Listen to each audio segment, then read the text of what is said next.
這一天，暖暖的陽光照在身上，此刻刻好瞬間，那陽光多耀眼，想牽着你手陪你度過每一天，也會照進我的心裏面。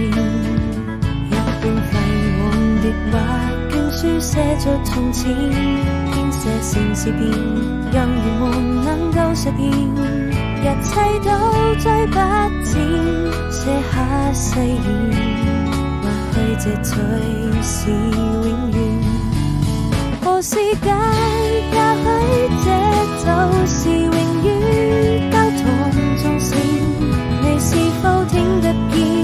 我相信最後一站會是起點，是全世界最美風景線，從遇見。